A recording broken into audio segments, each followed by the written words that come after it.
Hello everybody, my name is Sebastian Mnich, I'm lead editor of Destination Eurovision, and you are watching Destination Eurovision Meetup.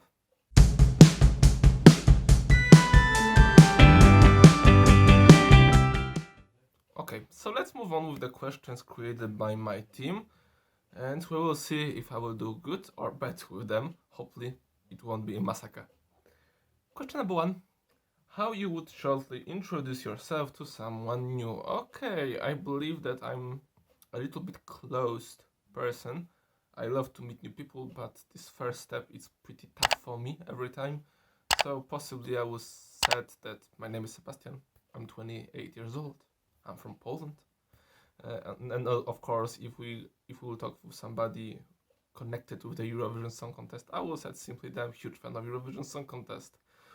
And I believe that would be perfect setup for more conversations and more chats in the near future. Where are you born and do you live right now? I am born in city called Wałbrzych.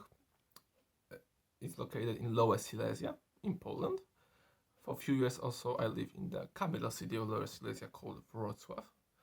Beautiful city. If you haven't been in Poland, in Lower Silesia, you need to check Wrocław because it's one of the most beautiful places in whole Poland.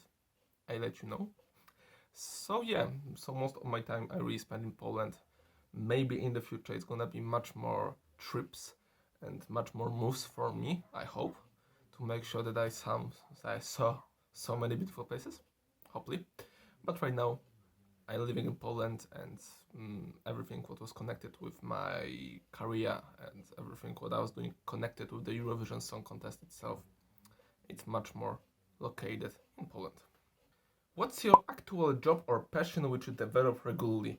In official way, I was working as a freelancer, so I was doing lots of websites, databases, and many social media stuff for people who want my help.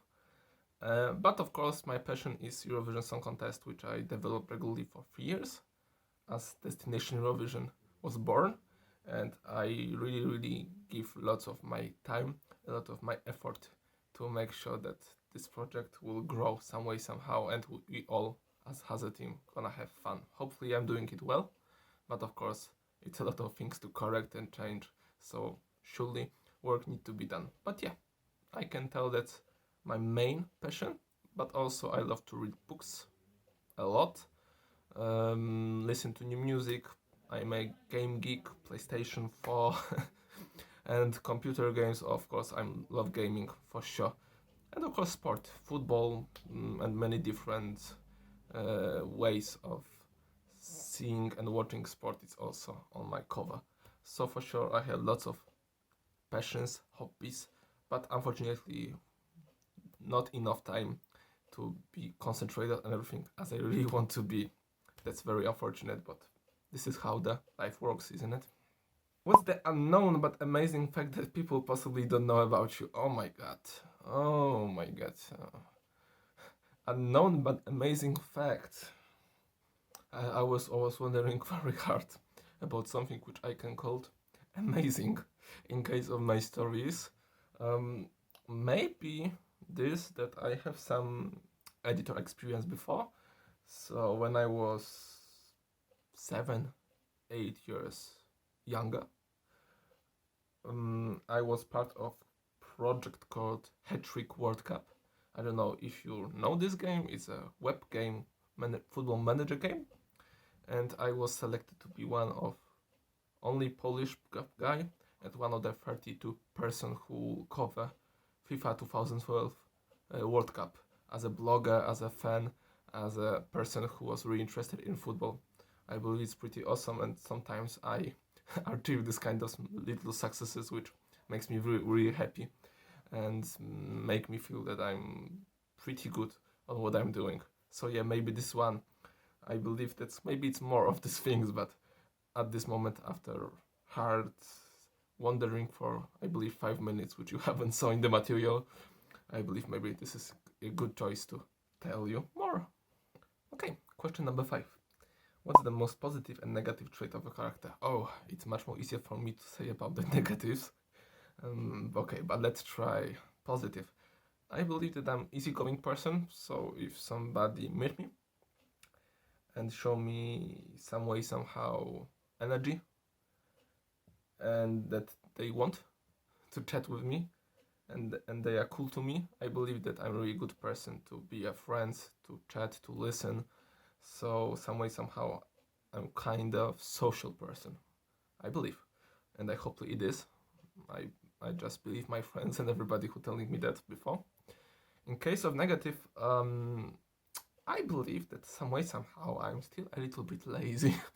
After the years, I truly think that sometimes I can achieve more if I won't be that lazy. So I need to really fight hard sometimes, to be strictly concentrated on doing something, especially when it's really development project and this hard work should be done. So sometimes I believe this is my negative traits, that I lose my patience too fast and trying to convey some other ways to make it work, and sometimes I did myself really bad job and I'm just making much more crazier and much more harder everything what I do. I believe this is kind of my negative trait, which I work hard, and I believe it's still not too late for me to develop it better and to make sure that I will do it better in the future. Without which meals you can't imagine your life? Question number 6. Oh my god, I love to eat, so quite honestly, it's pretty tough to tell. Wow, I have lots of dishes which I madly fall in love, and every time when I eat it, I was crazy as hell. But let's say dumplings. In Polish, it's called pierogi, especially with the cheese and potato inside. It's called in Polish pierogi ruskie, so Russian dumplings. It have no connection with Russia at all, but this is how it's called, and I believe that this is the one of the best meals ever. So if you come to Poland, eat them. And I believe if you are already been in Poland, somebody told you to eat pierogi. So yeah, that's probably my choice in this case of this question. Alright, what kind of music do you love the most? Oh, it was changing through the times, I believe, like with everybody. When I was younger, I was listening a lot of time to rap. So Eminem, 50 Cent, Dr. Dre, Nas, Ludacris, Nate Dogg, lots of this kind of guys. Take my time. With the time, it fluently goes to the rock alternative side. So I believe it's also my sister have lots of work on this, because she introduced me when I was 2 years old. I have also photos to Red Hot Chili Peppers, my favorite band of all time. Until this moment, nothing changed. I believe, okay, changed. I'm much more crazy and much more hyped about this band, I believe, after many years. So yeah, this is probably rock, alternative, funk, this kind of genre, which really makes me fall in love. But also love electronic music, Depeche Mode. I can call myself devotee, so I believe it's pretty awesome. I was on a few concerts. Yeah, Coldplay, Daft Punk, Falls. I also love jazz, blues, soul. It's also music which really work for me so many times. So yeah, I love lots of music. It's not something really strict.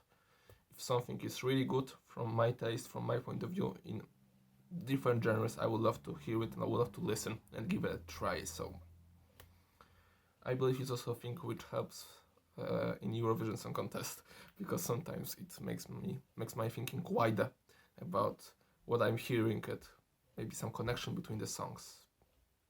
Sometimes by accident, but it happens.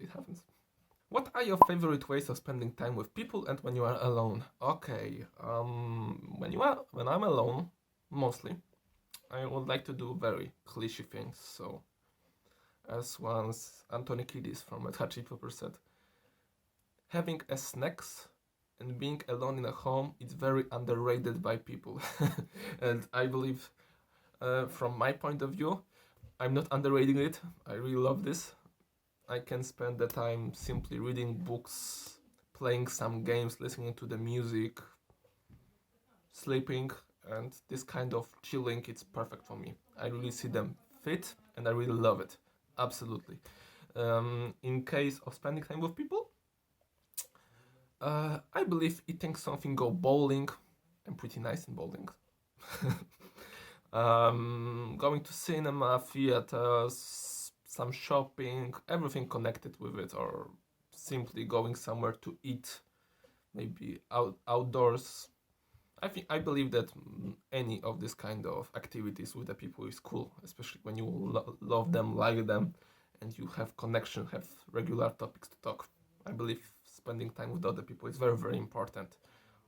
So yeah, I believe that this is my way of spending time with the other people. Are there any words that become your motto or mantra?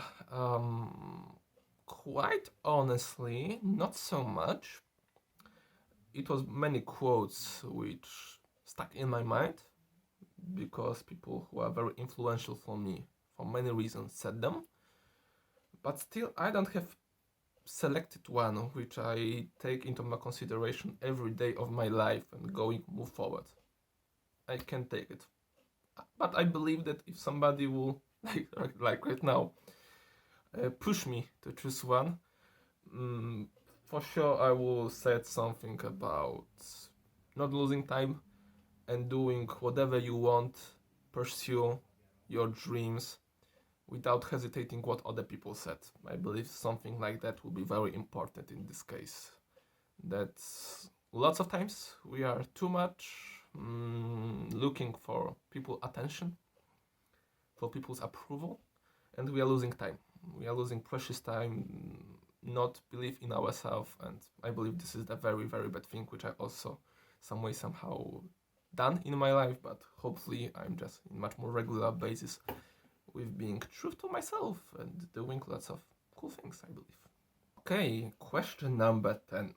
How you become a Eurovision fan? Oh, this is funny story.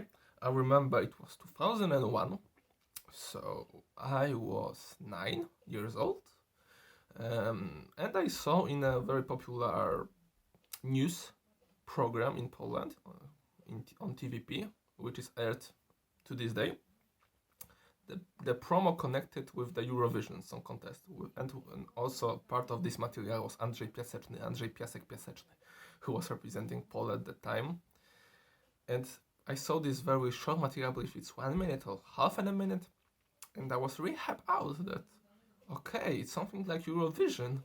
It's big country singing there, and we have Piasek there. It must be a success. And I remember this performance later that night when Piasek came with the fur on his shoulders, and he in some way somehow after 40-50 seconds of this performance he left it on to the ground and he started singing and dancing, and I was like, yeah, this is the coolest thing I ever saw. And Poland haven't done very well in 2001. I believe it was Copenhagen in this case. So yeah, so my perception about this performance changed, but for sure it was my turning point about the Eurovision Song Contest. After that, somehow I was watching it more and more every year. Even it was some kind of tradition in my family, working for a few years, that we are sitting down and watching the grand final of Eurovision Song Contest that time, with lots of people and cheering up for Polish artists. So yeah, somehow Eurovision just become kind of moment of the year for me. And even when this tradition ends, I was trying to catch Eurovision as much as possible, watching all preselection formats in Poland and going on much more wider with it. And yeah, that's how everything started. Is there anybody who becomes an Eurovision fan because of you? Yes, I'm really proud of it, that I turn some people to become a fan. Also, I turn some people to change their point of view about the Eurovision, because unfortunately, like in many other countries, in Poland, some people treat Eurovision very bad, as a joke event, as a thing which have no music value at all. And I believe that I turned on some people to see that it's some kind of potential on it. And if you will just give a try and listen to the songs and give some time to them, it will end that you will find something for yourself. And I'm really proud of it. Until this day, I send few people the list of the songs every year, and they are giving me their honest opinions about their quality, which is also fun for me. And yeah, I believe that lots of people also jump to the Eurovision wagon and watching it. So I'm really, really happy about it. I'm really, really glad. Have you ever had a moment of doubt in Eurovision or your passion for it? Yes, unfortunately. I really admire people like Nush, who you watched on the first episode, who said that she never had these moments, because if you really love something like Eurovision, we fans, you can't have doubts. But I really do, because I see Eurovision as a kind of huge love, as the same as Nush. But as you know, when you love somebody, it's moments when you have a crisis, arguments, and sometimes you are not get along in some topics. So yeah, I have moments of problems with Eurovision, especially when I was in Lisbon as a press. And I saw the winning of Neta. I believe that was the biggest crisis in my Eurovision faith at the point, because something doesn't click.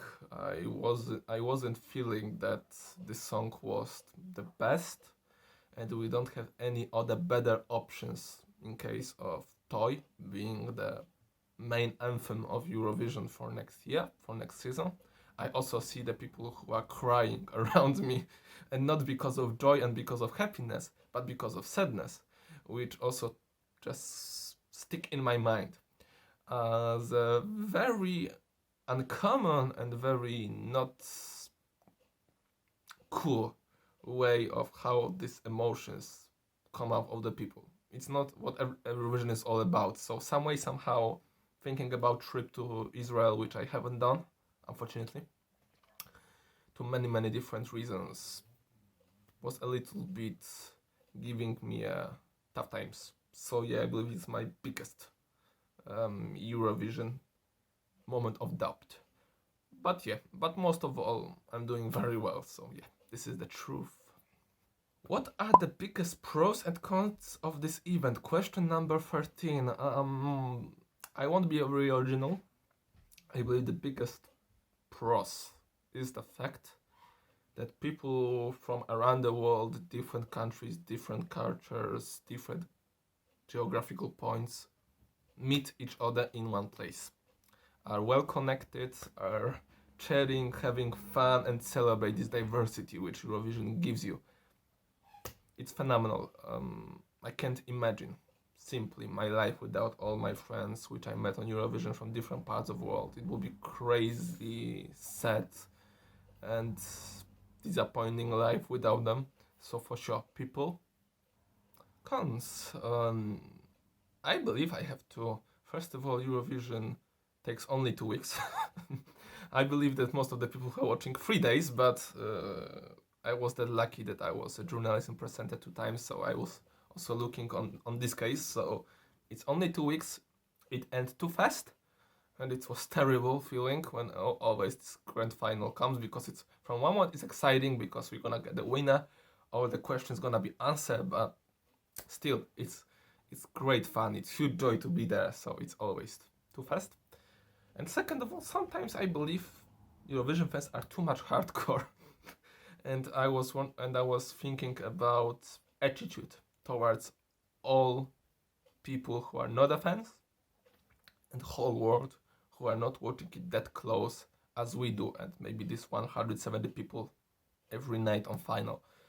And I believe it makes sense that we defend Eurovision. We're trying to develop it to make sure that people gonna admit that it makes sense. They're gonna respect it. But sometimes some people losing their grounds, and I believe that sometimes this pure love and energy go off the charts sometimes. Yeah, that's probably for me one of the biggest cons of Eurovision itself, what they done with the people. But still, it's much more positives than negatives, that I need to state very clear. What's your favorite preselection format and why? Question number 14. Portuguese one, I believe. I was wondering about this answer because I watched so many of them, but still, there are years which are better, there are years which are worse. So taking this into consideration, I believe that Portugal delivered the best one for me. I really love this language. I really love this music. Quality is always there for me personally. It doesn't matter if we talk about phenomenal Salvador Sobral or Conan Osiris or Elisa, who won this year. Whole setup of this preselection is really good for me. Starting with the creators, writers, and taking artists to them stick to make sure that the overall song is good and it's well connected with all the things, all the parts. I believe it's a really clever idea how to do the Eurovision preselection format. But I also need to reconsider and tell that also Sanremo, of course, so Italy.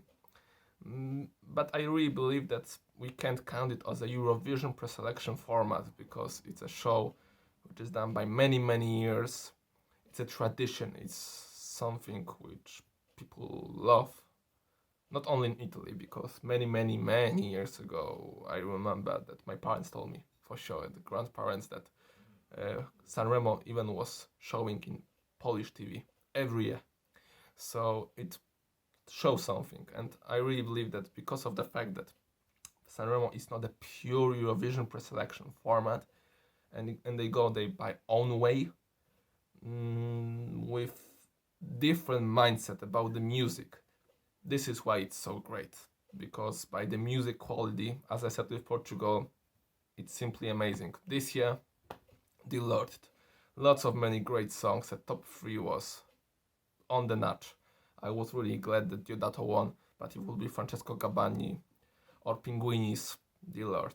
It will be also phenomenal. So Italy, for sure, with this format, doing very well for me. Which country deserves to be called the best Eurovision nation ever and why? Italy. It's pretty cool that these questions go very close to each other. Italy, for sure. I'm not only talking about the time from their comeback, so from 2011 to 2020, when they are spectacular, and I believe that they are a role model how to take care about the Eurovision, because their song every year was phenomenal. Sometimes stagings, performance at Eurovision itself on May wasn't that good, but still the quality of the song was phenomenal.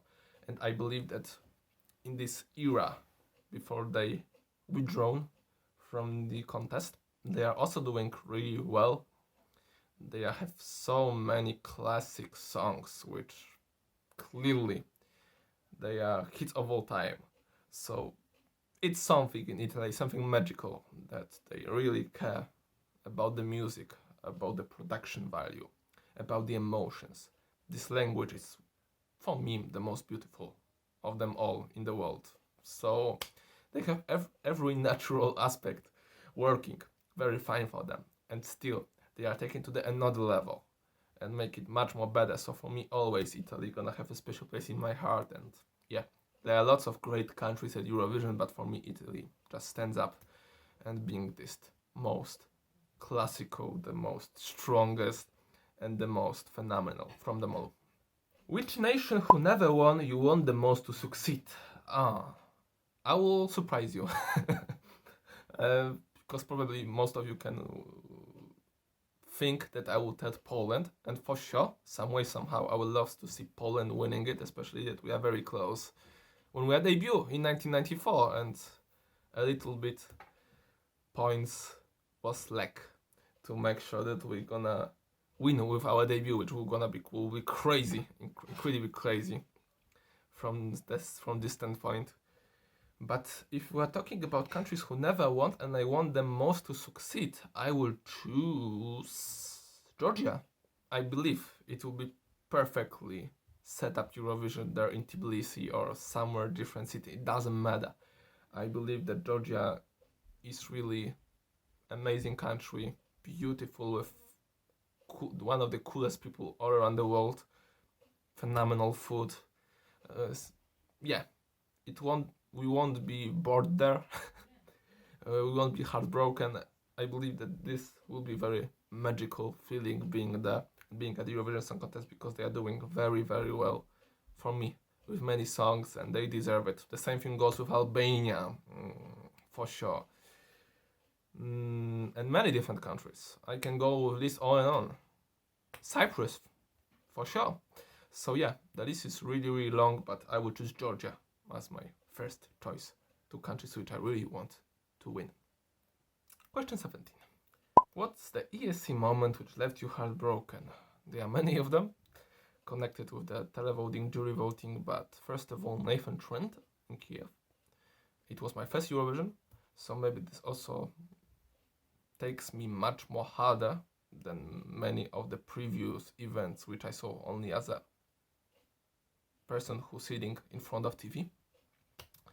But the 0 points in grand final from audience, dear Lord, it was tough, it was harsh. It doesn't make sense for me after many, many years, so still I'm wondering why. And maybe second of all, Magdalena Tour 2011. She was representing Poland. It was technical problems that in many countries the live footage of her performance wasn't shown. So it was lots of different dilemmas there, and unfortunately Poland was out from grand final, even if the song was really well rated by the fans and by the bookies. So I believe that also it was pretty sad that even if I'm not a huge fan of this song itself, I see that she deserved more. So yeah, maybe this too, but there are lots of them, so we can talk about it for hours. Do you remember Eurovision moment which made you feel indescribable joy? Oh yeah, for sure, and it wasn't that long ago. So I will say that the newest one, the most fresh one, it was Duncan Lawrence from Tel Aviv. I was incredibly glad that song with pure heart, with message, with amazing vocal, with that huge quality won the Eurovision Song Contest again, because sometimes I have this feeling that Eurovision take us to the kind of wave of winners. So sometimes it's really good, and after that we got to go down, and it's really good and we go down. And I believe that between 2017, 18 and 19 we are on this verge. So it was really good, very bad, and once again we come to the very good, and I was really glad about it that Duncan was the winner, because it shows that Eurovision is all about music, as he said. This is the most important, and I really believe that some people forget about it, that it's Eurovision Song Contest or political contest, and we really need to be focused on this, that not politics make this event stronger, better and faster, but music, and this is what we really need to be concerned. And Duncan take this to the another level, and I really believe that he's amazing artist, top notch, the guy who really deserves to take Eurovision once again to Netherlands, and taking us to this point that once again we have a really, really great artist who fully concentrate on music and won. So that's gonna be my answer. Question 19. Which 3 Eurovision artists you adore the most? Wow! Dear Lord. Let me say Mons Zermelev, because I really believe that this guy is crazy talented, it's crazy handsome, and everything what he touched turned into gold. So I really believe that he's phenomenal ambassador of Eurovision Song Contest, and Mons itself is a great guy. So yeah, I believe that he deserves the win and deserves to do that well in the later on. So yeah, for sure it's gonna be Mons. Who's more? Dear Lord, it's lots of them. Also, let me say the Brotherhood of Men. It may be some way somehow surprising, but I Save Your Kisses. It's really amazing entry, and I dig this band. I dig what they done in Eurovision, and later on I was incredibly happy when this reunion show was recorded years ago, and they also perform. So yeah, this is kind of nostalgia, very hidden nostalgia inside me when I was coming to this song, to this band. So yeah, I can tell it's one of my favorites of all time. And still, as much as controversial it's gonna be, and lots of people said, "Oh, why are you telling that, Sebastian? You shouldn't." I will say Salvador Sobral. I believe that his originality, creativity, the fact that he was true to himself, give Eurovision another breath of air. It's much more elevated us as a journalist, as a fans, to thinking about the Eurovision some way, somehow different.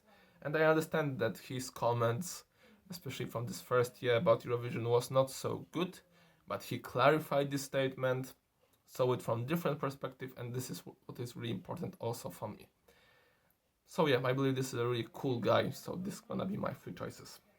Let me say so far, Visionary Dreams, so Georgia, debut Georgia song, incredibly ethnic, but also so modern, beautiful voice, incredible song, really.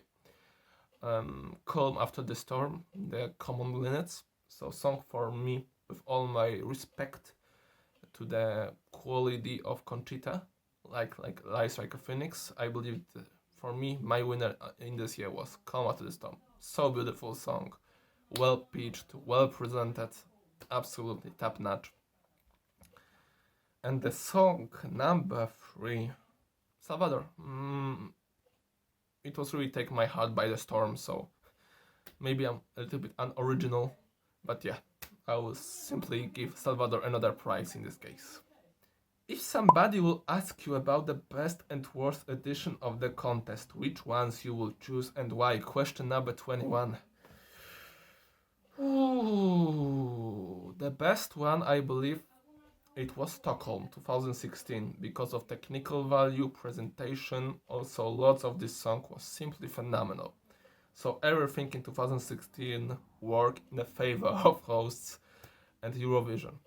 It was amazing show from start to end. Phenomenal hosts, so Petra Mede, Mons, whole stage looking phenomenal. Presentation was flawless. It takes you to a completely different land. And its song itself, Justin Timberlake as a guest performer, yeah, Stockholm was phenomenal. It was really phenomenal for many different reasons. In case of the worst editions, I'm so sorry, but I would say 2012 Baku. For me, it was very drive there to make sure that this show is gonna be the biggest, the best, that Azerbaijan will show put their that much money as possible to make it sure that whole world will see how can they do the Eurovision. But for me, all these things go completely opposite. So presentation stage itself was too big. This artist looks there like little points on the map, so for me it doesn't work at all. Hosts are not for me the most outstanding from them all. Level of most of the songs are pretty weak. Of course, it was Azerbaijan, Spain there, Denmark, or Hungary, which give a very good impressions on me. But most of all, I haven't have some connection with most of these entries from this year. And once again, I'm really sorry because I'm on the 5% of Eurovision community who can say this. But for me, Euphoria of Loreen, with all due respect to her music career and many good songs which she produced after that and before that, it's the most overrated song of all time. And for me, it's no no way of defending the fact that some people calling it the best song in the history. No, you can say that thousand of song, which also was part of it. I believe in even thousand and a half of the songs are worse than that. For me, it's incredibly overrated, and in some way somehow was kind of postcard of Eurovision 2012. That some way somehow overrated show was won by the overrated song. So I'm really sorry if somebody of you feel touched by my words, but that's my feelings. How you figured out your actual role in the Eurovision fanbase? it happens by accident. I remember 2017. I was talking with my friend, which we studied. She was from Ukraine, and I was talking as a fan to her about her feelings connected with the Jamala won and this show come back to Ukraine after many years. And she was excited, and we are talking about buying a tickets and going there. After all, it doesn't happen. So I was sitting in my room in Wrocław, and I was wondering what to do to go to the Eurovision, and just it simply burned in my mind. Okay, so maybe I will try to get an accreditation. It was, I believe, 2 weeks before the deadline, so I put it on all the details. I said it, and I was waiting. And for I believe 4 or 3 weeks, nothing happened with the answer for me. So I asked the Simon from Poland. Most of people know about who I'm talking about. Szymon Stanaszek, really great journalist and Eurovision specialist from Poland. About some tips. What can I do right now? And he told me maybe we'll try to contact the head of delegation or head of press. They maybe will tell you more about it. Is the answer or when it will happen. So I contact head of press that time, and he told me that unfortunately because of the many acquires accreditations already give it to the people, so he's really sorry, but maybe next year. And I was kind of okay. I try. It was too late for sure, so it's my fault. So yeah, we need to leave this what it is. But after 3 days from getting this email that it won't happen, I get the automatic info from the registration system, accreditation system, and I was pretty sure it's gonna be thank you so much for applying, but your accreditation is cancelled and something like that. But instead, I get a message that your accreditation is positive, so welcome in Kiev. And I was like, what? I was completely frozen that it happens, and I was wondering what can I do right now, because it's 1 week before the Eurovision, so I need to move and I need to do some things much more quicker. And yeah, and that's how it all starts. I created a fan page, Destination Eurovision. And the rest is history. What's the coolest part of what you're doing with Eurovision? Question number 23. People. Meeting all of them, have the international team with me. Getting to know lots of incredibly talented girls and guys. Having a chance, a platform to chat with the artists. And doing lots of really cool stuff, which I always somehow wondering about doing somehow, but I have no idea how to start it, or I not really believe myself at some point to make it, go it through. So yeah, this is the coolest thing. And of course, going to Eurovision, I will never ever think a few years ago that I will be a journalist, Eurovision journalist. I will be on press center. I will meet my idols. So people who are watching instantly on many different platforms, so YouTube, Facebook, Instagram, and become with their buddies, chat, talk, laugh, and exchange our opinions about something, and meet all these people who I don't know they exist, but they are also phenomenal, and they are living cornerstones of Eurovision. How this passion develops with people. So yeah, that's the coolest part. I can't simply imagine my life without this. I can't. Question number 24. What's your Eurovision bucket list and how many points you still need to achieve? Oh, it's long. Some way, somehow, I need to go to the Eurovision arena and watch it. Final, for example, from the arena, because I most of the time when I was on Eurovision, I do it from the press center, because I believe this is my purpose, to be there. But some way, somehow, watch any show from inside. That's my first thing from the bucket list. And of course, there are many of them. Meeting artists, chat with them, having interviews, or doing something connected with Eurovision. Many projects here in Poland to make sure that some way, somehow, way of thinking about the Eurovision will change for better. So this is very long. The points going on. But yeah, I believe that we'll start with this watching Eurovision inside. Hopefully, Okay, and one more. I really want to be on the presenter for 15, 20, 25 years. Many of my friends doing it already, and I was like, wow, it's something big, and I would love to do the same. And the last question, ladies and gentlemen, how do you love to be remembered after many years by Eurovision fans community? I believe that I would love to be remembered as an entertaining person who was not a drama queen, and who is not using other people to do some successes or do the hidden agenda. Yeah, if somebody will tell after many years that Sebastian was cool guy, sometimes he said very smart things, valuable one, I will be happy. I will be incredibly happy because I'm trying hard as a normal person. Sometimes I achieve it, sometimes I'm not. But if somebody will look at the Destination Eurovision or just me individually and tell that it was cool, it was fun, and it had a worth, and it was needed, and help some people to spend their time or do whatever they want or find some way somehow the alternative source of informations, of way of thinking about Eurovision discussions and etc. etc. I will be incredibly happy. Yeah, I would love to hear some way somehow, if I of course will deserve it, these things. And that's all. Thank you so much for watching. I really hope that I won't bore you through the whole this time. Please subscribe our channel. Probably button gonna be there. So Destination Eurovision, to make sure you won't miss any new episodes of Meetup series. They are appearing every Friday on 8 p.m. set. Of course, memories and lots of different materials which we are putting there. And yeah, thank you so much for your attention.